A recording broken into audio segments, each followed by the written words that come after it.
జగన్ జనం కోసం ఆయనో కలగన్నారు. అలాంటి ఇలాంటి కల కాదు. అది ప్రతి మధ్యతరగతి కుటుంబం కష్టం తీర్చి సంపద సృష్టించి రాష్ట్రాన్ని ఆర్థికంగా పటిష్టం చేయాలన్న కల. కష్టాలెన్ని వచ్చినా ఆ కలను ఎక్కడా మధ్యలో ఆపలేదు. కరోనా 2 ఏళ్లు మింగేసిన 3 ఏళ్ల సమయంలోనే ఆ కలను సాకారం చేసుకునేందుకు పరుగులు పెట్టించారు. ప్రతి ఆంధ్రుడికి ధైర్యంగా గర్వంగా ఉండేలా ఆ కలను నిలబెట్టారు.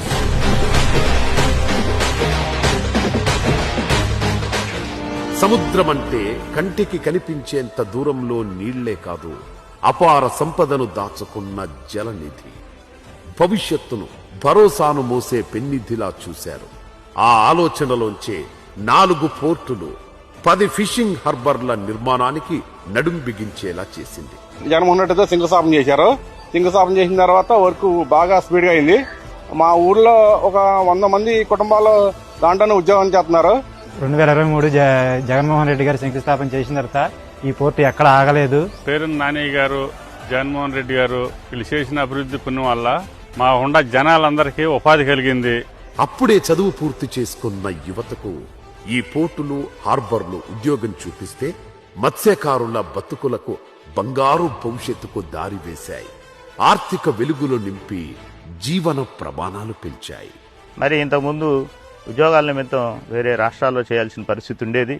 కానీ ఈ రోజున నా బాబు నా ఇంటి దగ్గర నుంచే వర్క్ చేస్తున్నారంటే అది చాలా సంతోషకరమైన విషయం. ప్రజెంట్ ఈ రోజు కూడా పోర్టు పనులు జరుగుతున్నాయంటే ఆ రోజున జగన్మోహన్ రెడ్డి గారు ఇచ్చిన నిధుల వల్లనే కానీ వాళ్ళ పోర్టు పనులు జరుగుతున్నాయి. ఇక్కడ పోర్టు సాగటం వల్ల చాలా మందికి ఉపాధి కలుగుతుంది. ఎగుమతులు దిగుమతులు జరగటం వల్ల లారీలకు కానీ మరి కూలీలకు కానీ అనేక రకాలుగా పనులు జరుగుతాయి. తీర ప్రాంతం ఉంది.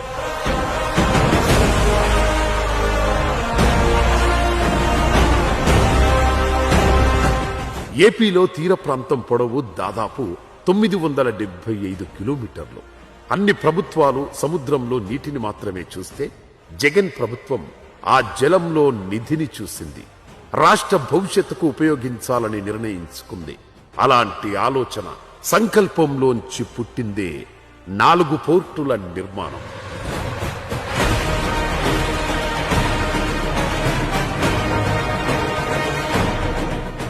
కూటమి ప్రభుత్వం ఏదైనా వాగొచ్చు. జగన్ చేసిన మంచి ఆ పోర్టుల రూపంలో కనిపిస్తూనే ఉంటుంది.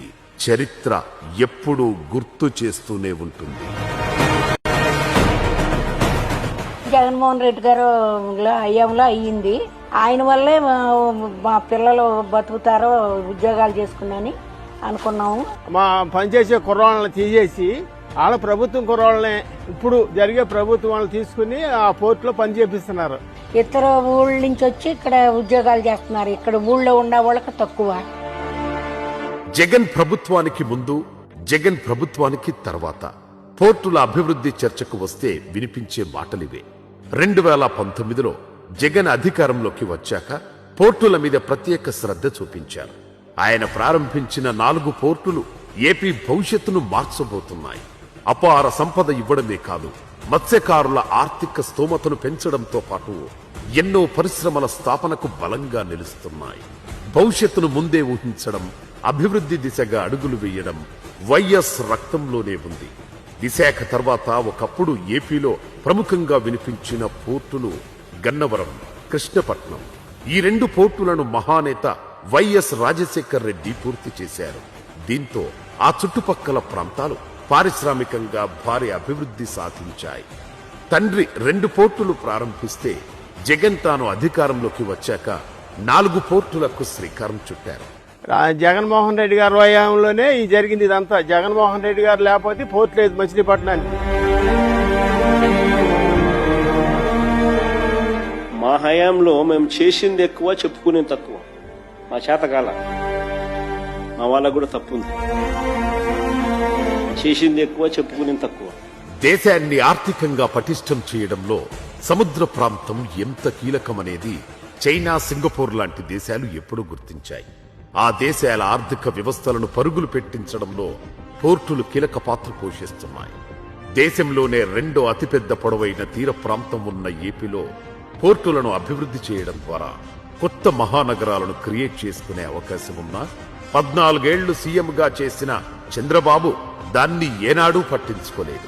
అప్పుడు గవర్నమెంట్ వారు అరబిందో కంపెనీకి ఈ పోర్టు నిర్మించడానికి అవకాశం కల్పించారు. వారున్న టైంలో ఎంతో గొప్పగా పనులు సాగినాయి. వాళ్ళు చాలా కష్టపడి మాకు అవకాశాలు కల్పించారు. వైసీపీ ప్రభుత్వంలో జగనన్న మీద నమ్మకంతో మా స్థలాలు, మా ఫ్లాట్లు, మా రొయ్యల చెరువుల స్థలాలు, ఇళ్ల స్థలాలు అన్నీ ఇచ్చాం. ఈ రోజున ప్రభుత్వం మారినాకి పట్టించుకోవటం లేదు మమ్మల్ని.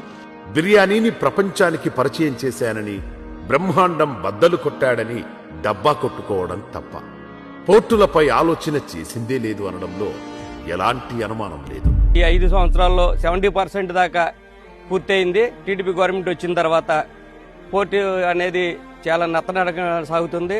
1 కాదు 2 కాదు 100 అబద్ధాలు చెప్పుకుంటూ పోతే బోలన్నీ. ఇవన్నీ అబద్ధాలు ఆడటం వల్ల జగన్ని ఎయ్యో చేశారు, కానీ ప్రజల యొక్క మనస్సుల నుంచి జగన్ని దూరం చేయలేకపోయారు.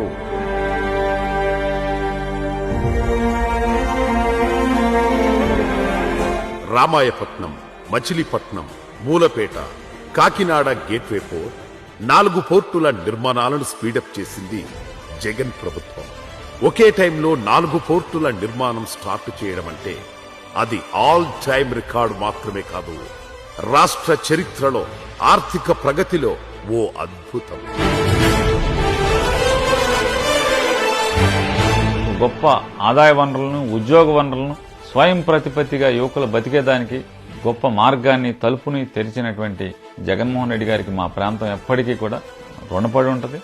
3,736 కోట్లతో రామాయపట్నం, 5,156 కోట్లతో మచిలీపట్నం, 4,361 కోట్లతో మూలపేట పోర్టులను రాష్ట్ర ప్రభుత్వం నిర్మించగా, కాకినాడ సెజ్లో గేట్వే పోర్టును 2,123 కోట్ల రూపాయలతో అభివృద్ధి చేస్తున్నారు. జగన్ హయాంలో పోర్టు పనులు ఎంతవరకు జరిగాయో ఇప్పుడు అక్కడే ఆగిపోయాయి.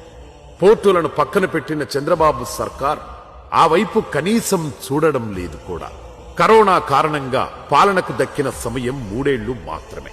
ఎన్ని కష్టాలు వచ్చినా, ఎన్ని ఆటంకాలు ఎదురైనా పోర్టు నిర్మాణం ఆగకూడదనే పట్టుదలతో 4 పోర్టుల్లోనూ దాదాపు 80% పనులు పూర్తయ్యాయి. మిగిలిన 20% పూర్తి చేస్తే రాష్ట్ర భవిష్యత్ చిత్రమే మారిపోతుంది.